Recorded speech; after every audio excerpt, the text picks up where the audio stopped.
CB750 heart surgery. Welcome to Hack-A-Week.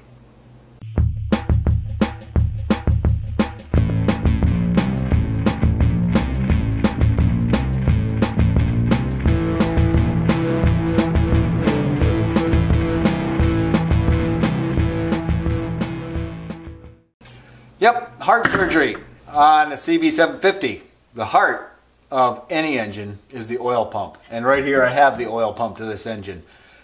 Every engine's life depends on the oil pump. The oil needs to circulate through all the bearings, and that's the oil pump's job, is to regulate the oil flow through the entire engine. There are some things in here called pressure relief valves, and they have a lot to do with when the oil is cold or hot, etc. There's some O-rings in here that need to replace. And there's also a pump, like a rotary pump that has, well, it has some specifications. And if it's worn past those, it won't pump properly and it won't make the proper pressure. That is also a very important aspect of what an oil pump does, is making the proper pressure. If it's too low, it's not going to be able to keep up with the demand of the engine and the friction and the heat buildup. That's the whole idea behind lubricating an engine, is to fight all that heat from friction and the wear on the parts. So come on down here a little closer and we'll tear into this oil pump. Here it is. It's not beating right now. This is the heart. This is the oil pump. This gets turned by the internal gearing in the transmission of the bike, and that's what turns this. And it turns a rotary vane in here. We'll take that apart in a minute and you can see just what makes the oil move. There's a screen on the bottom where the oil gets picked up. This filters out any chunks of anything that might get in here and cause damage or get into the oil galleries. We don't want that.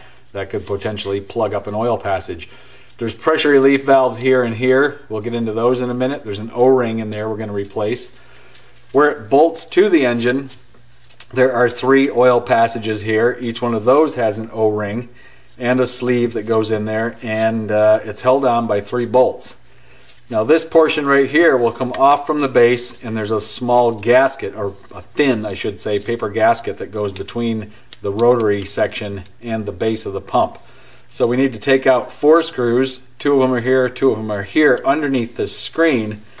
I've got some pieces of aluminum angle stock on my jaws of my vise so I don't damage anything on the pump, and I'm going to just gently clamp this in there. Now this screen will pop out. You can use a small narrow blade screwdriver. You could use a pick, anything like that. You just basically need to get in on the edge and just gently lift up, and it should pop out of there. This one's been in there for a while, so it might need just a little bit of persuasion, but it should come out. Try not to damage this in the process. I'm not sure if this part is even still available from some of the Honda parts houses, but we got to get it off, so got to do my best to take it out of there without hurting anything. And it's a little tricky. It's not really wanting to move too much right now, but we'll get there. Right angle pick might be the call. Shove that down in here between the housing and the edge and just pry. There it goes. And it didn't do too much damage to it. That should be okay. I can straighten that out. It's bent just a little bit right there. I can straighten that out with the pliers and easily reuse this, no sweat. Now there's 4 screws that need to be taken out. I'm going to use a bit from my impact driver set. This is an impact driver set. When you strike on this, it has a cam inside that will quickly rotate, and the shock of the hammer blow will knock them loose. But I'm not going to use that. I'm going to just see if I can get it like this. Yeah, these aren't too bad. I can get these by hand.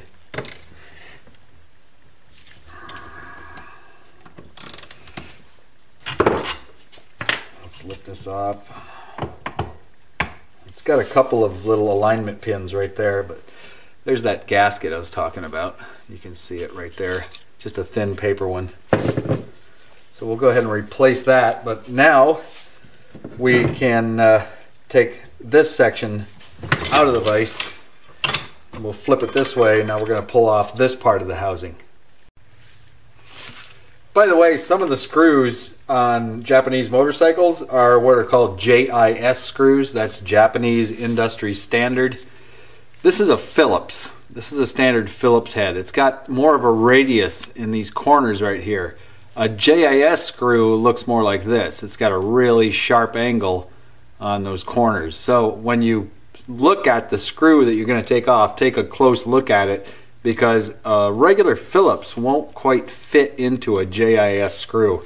So if you notice that going on when you're taking stuff apart, stop and go buy yourself a good set of JIS screwdriver bits. Before we move on any further, I want to show you the breakdown of what this pump is all about. Here's a picture from the Honda manual. So if you want to pause, maybe do a screenshot, capture that. If you don't have the manual, there's your parts breakdown. Let me zoom in here on the pieces and the numbers on the bottom. Anyway, there it is. So this is what we're going to go by. What we're going to take apart right now is this section right here. So here we go. Now let's just see if maybe we can get this with the ratchet. Yep, I can get these loose okay.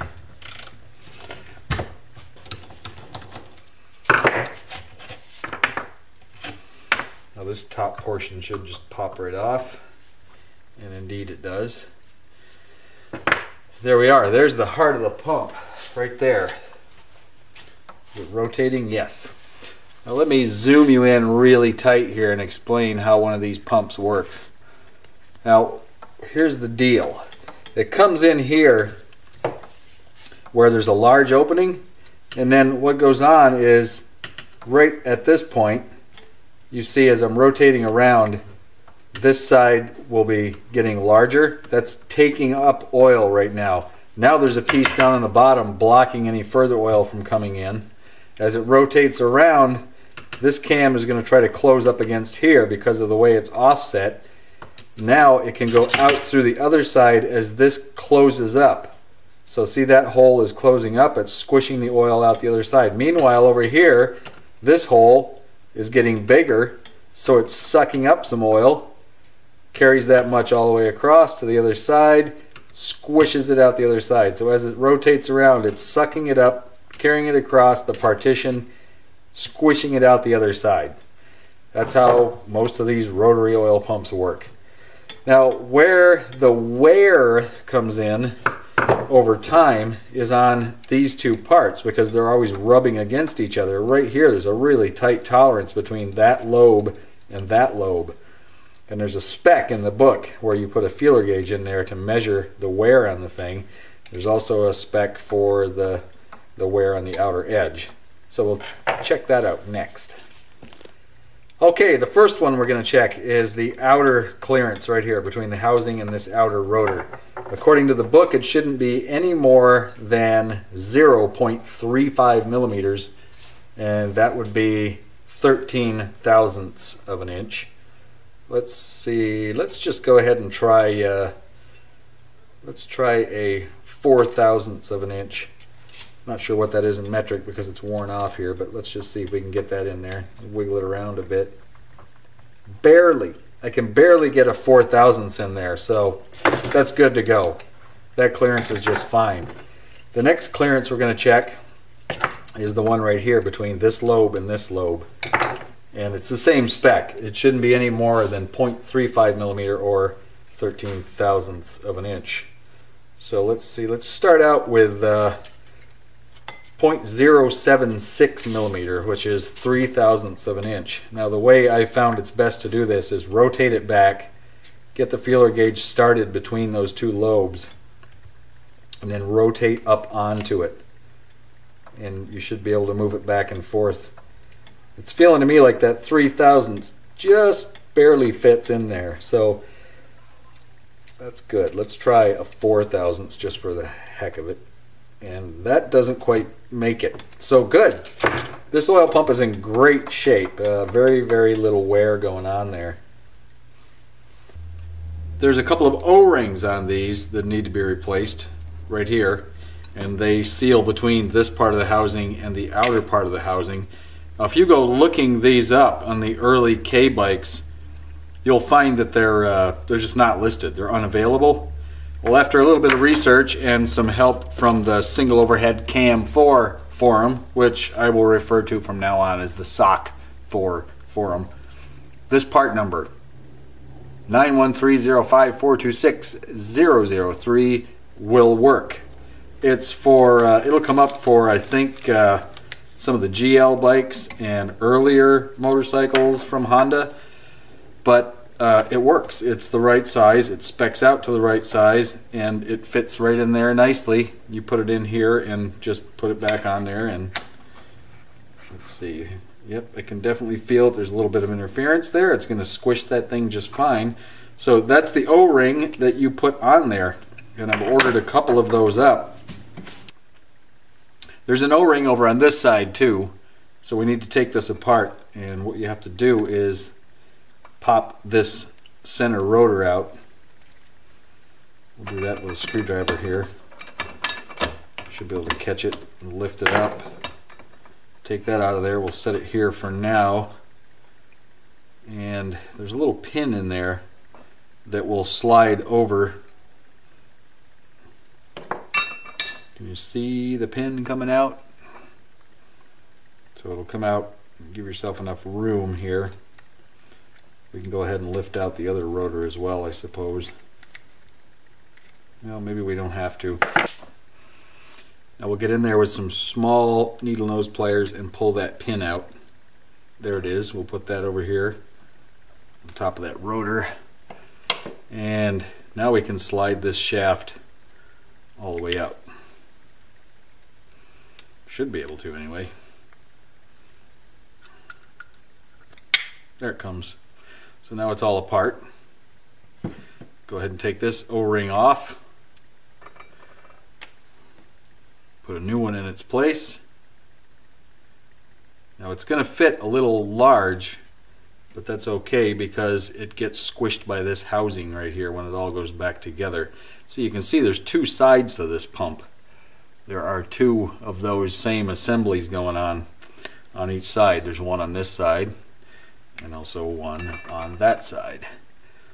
So there's two of those in there. Let's get this back together.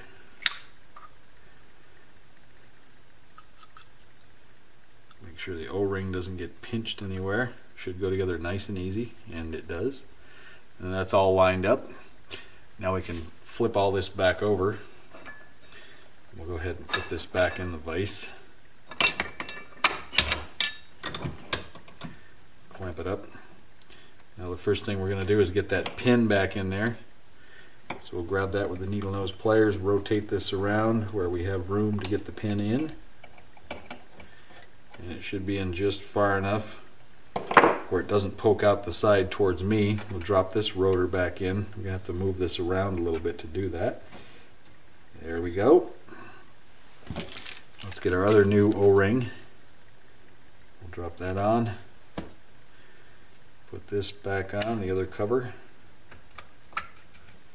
Give it a little wiggle there. And we're good. I think there were a couple of smaller O-rings inside the unit, but they seem to be okay, so I left them alone. Now we'll just go ahead and tighten these up snug. Get things lined up down there a little bit better.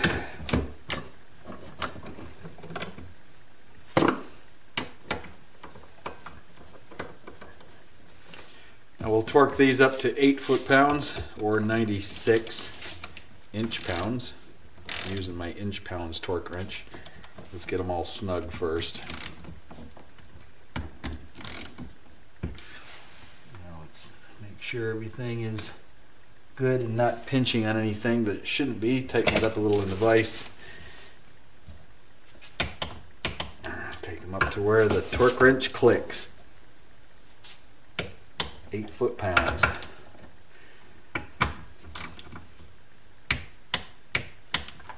You'll notice I didn't use any Loctite on these. You don't have to Loctite everything. Loctite hasn't been around forever and things stayed together okay without it. And these should do just fine. There we go. That part of the pump has now been redone. Now let's get back to the housing here. We'll lift off this gasket and go ahead and scrape away any gasket material that's on that as well, just like we did to the rotor section. It all came off pretty easy. Put all that aside. Alright, let's clean some of this oil off here so we're not handling a bunch of greasy mess.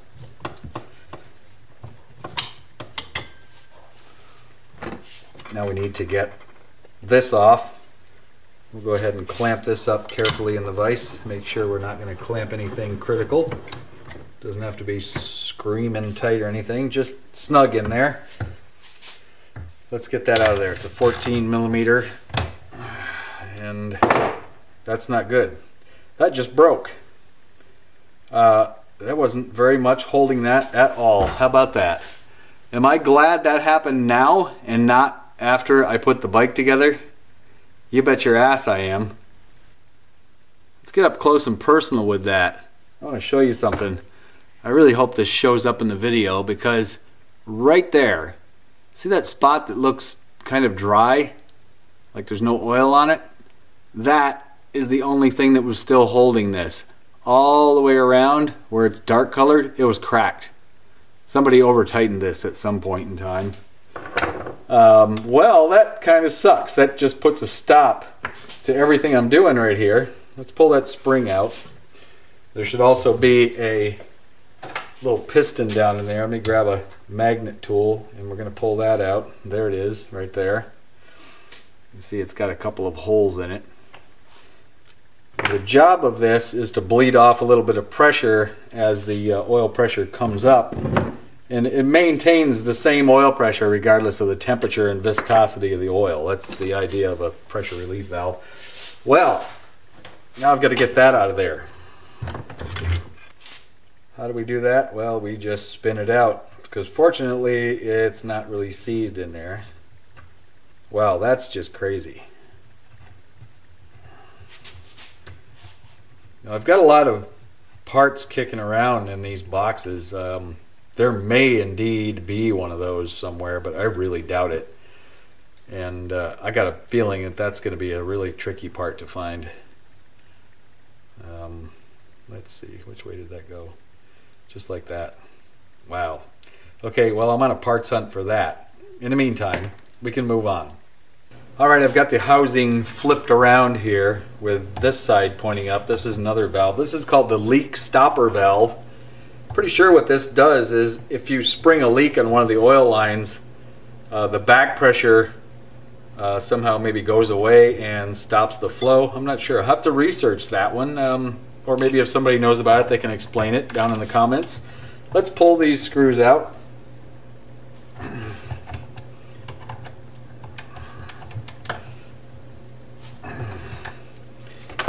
We can just get the screwdriver on them now.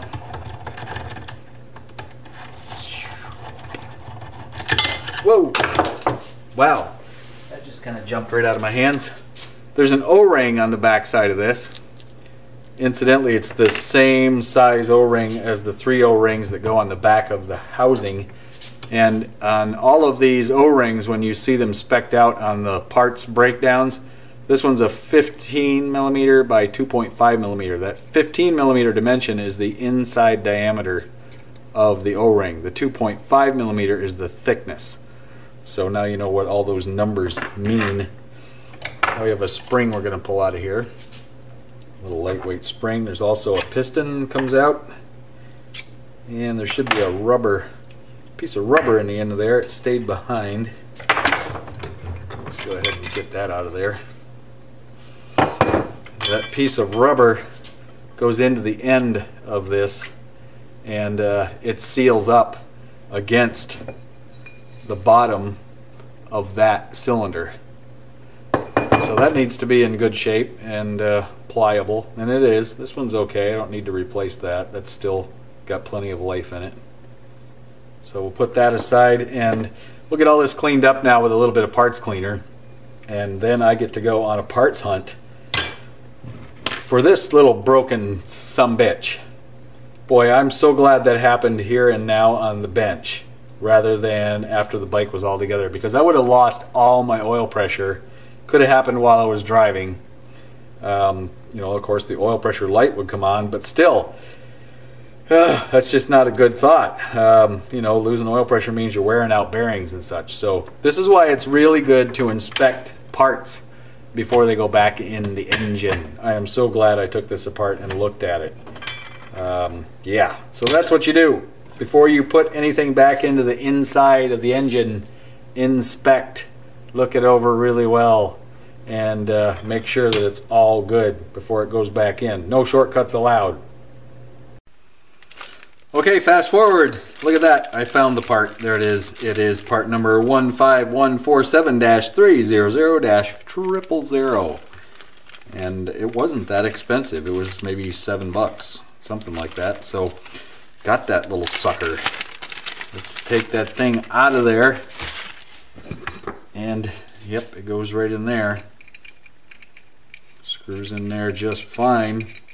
We'll be sure we don't over torque that one. Huh, okay. Well, let's put all this stuff back together. We'll just do it in the reverse order. We'll get that leak stopper valve put together first. Let's get this clamped up.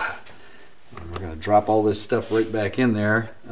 Probably not a bad idea to put a little bit of oil on some of this stuff as I put it back together, just so that it's pre-lubed a little bit.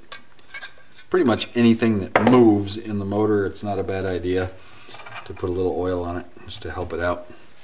And this one had the lightweight spring on it, and it's got the O-ring on it. Now this O-ring, these things, if you go online and look for these O-rings on the parts breakdown, you'll find them. They are available. They are anywhere between $4 and $6 each. That's off from most of the Honda websites. I'm having a hell of a time getting that one out of there. And I looked at that price and I said, my God, that's ridiculous. It's just a friggin' O-ring. Why do I have to pay that much money for it? Well, I went to my local old-timey hardware store here, Bernie's Hardware, here in Aberdeen, North Carolina. Little town near Pinehurst where I live, and they had these O-rings available. And you know what? They are, well, let me show you what the price is. You see that price? How's that? Let's see, should I pay $6 each or 45 cents a piece? Not a real hard decision there. So let me clean this off a little bit. A little bit of parts cleaner. We're going to drop another O-ring in there. Look at that. Exactly the same size. And because I had the specs from the parts breakdown that I always use, I had the exact dimensions. And on the little drawer that it came in, that's exactly what it was labeled. 15 millimeters in diameter. So we're going to put this one back together now.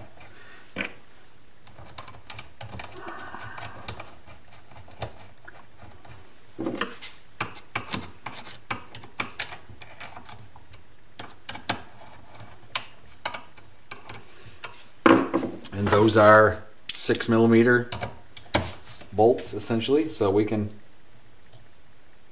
tighten those up to about 8 foot-pounds, maybe a little less. I just go by feel on some of this stuff. I'm not clicking yet, and it's feeling pretty tight, and I don't want a chance stripping anything out, so I'm going to call that good enough right there. It's probably about 7 foot-pounds. Okay, that takes care of that valve.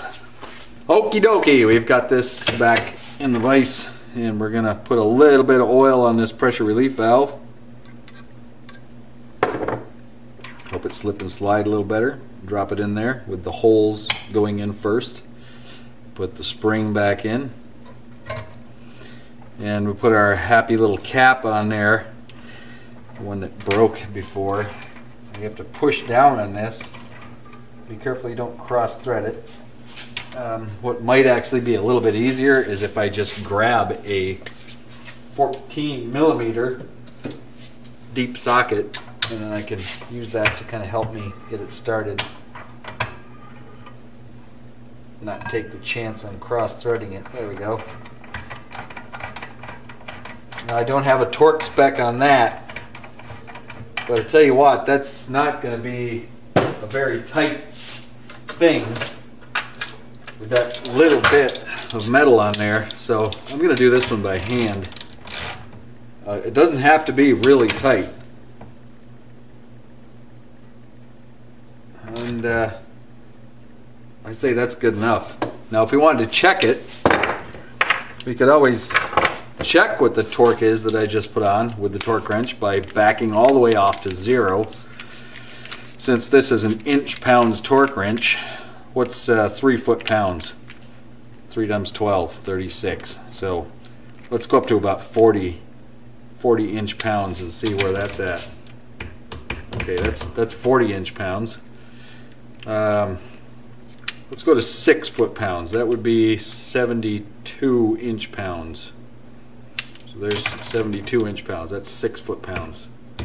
So I'm at 6. Let's add another 12 to that.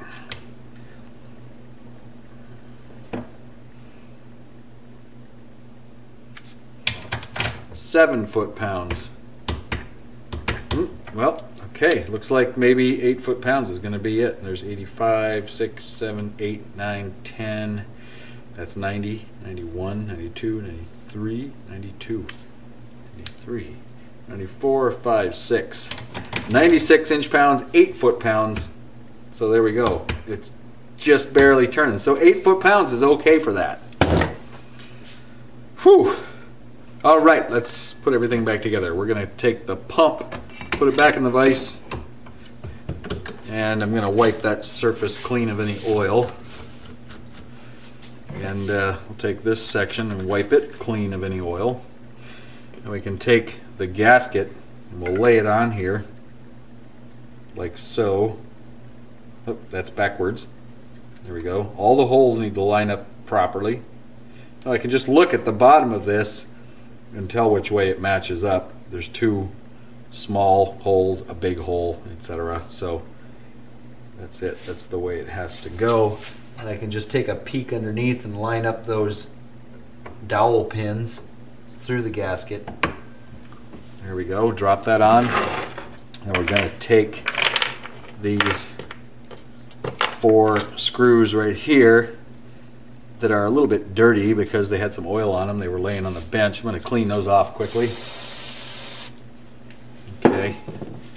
Let's drop those in those 4 holes. And we'll just tighten those up by hand. And we'll follow up with the torque wrench. Torque wrench is still set to 8 foot-pounds. So we'll just do a cross pattern on these as we tighten them up.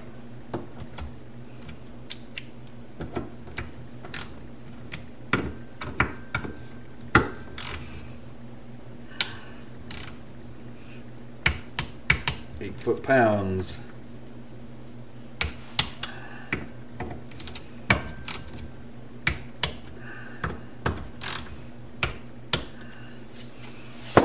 That's that. Okay, last but not least, we got the screen to put back on. I didn't buy a new one because this one looked like it's totally fine, reusable to me. So let's see if we can get that back in there. I think I can probably just tap it back in place with a dead blow hammer. Just go around a little at a time. Work gently.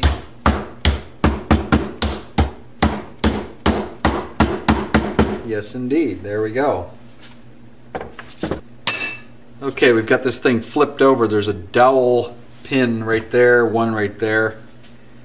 And there's one that goes over here, but it doesn't really press into that very far, so I'll probably put that into the case when I install this. But anyway, there's 3 O-rings that go on here, one on each one of these, like so. And as I said, I'll probably put this one on the bottom of the engine and slide the O-ring over it.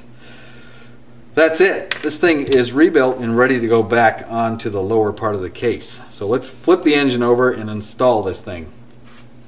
Here we are on the bottom of the crankcase again, there's a little bit of some gasket material left here. I'm going to get that out of the way. It's pretty trivial, but I want to make sure it's going to have a really good seal, get all that stuff off. Okay, I'm happy with that. Wasn't very much. All nice and clean. Now we can put this other dowel pin in right there. We'll put the O-ring around that.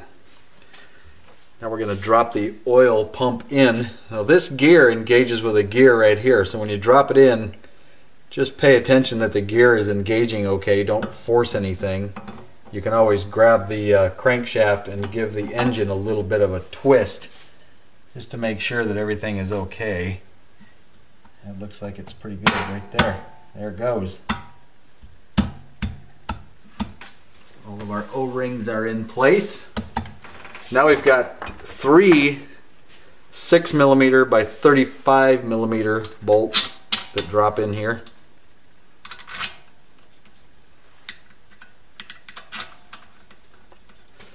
Let's torque those up to 8 foot-pounds. Just go a little bit snug, a little at a time. 8 foot-pounds is not that much.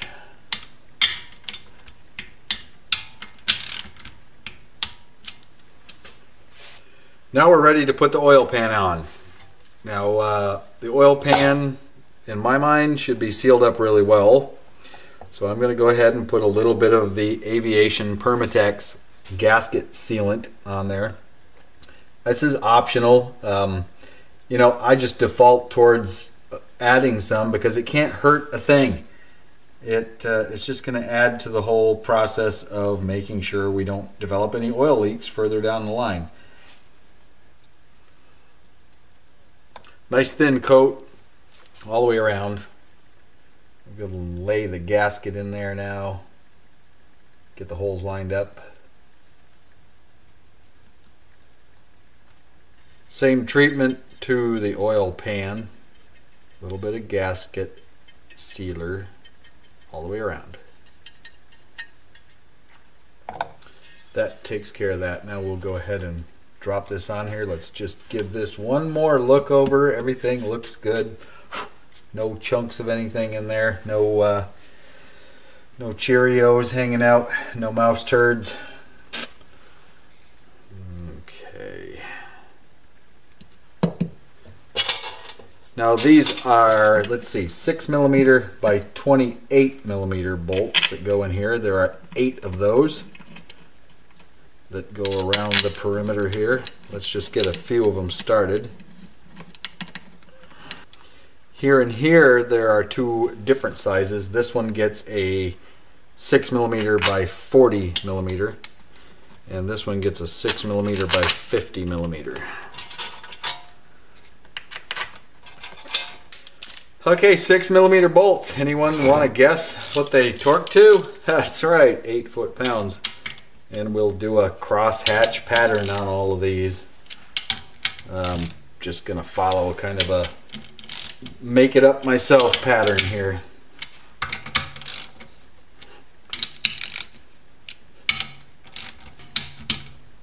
Five, 6, 7, 8, 9, 10.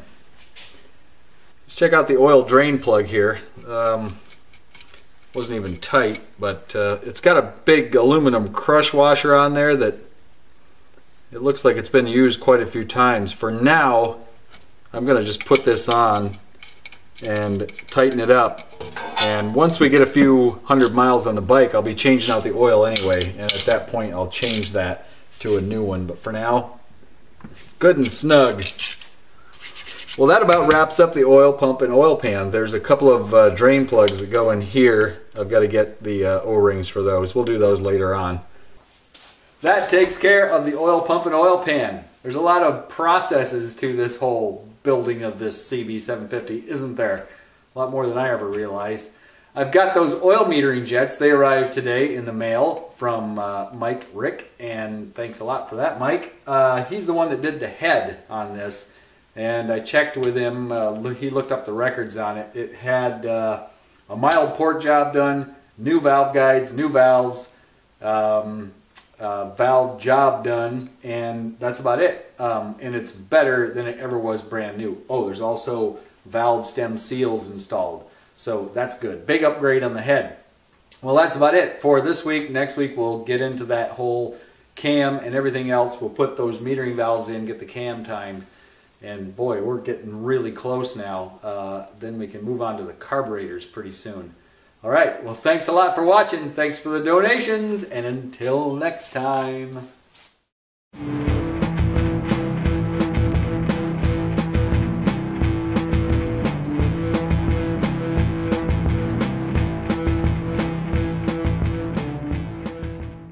And we'll get the camshaft put on and set the timing on the camshaft. But for that times thing, what the hell did I just say?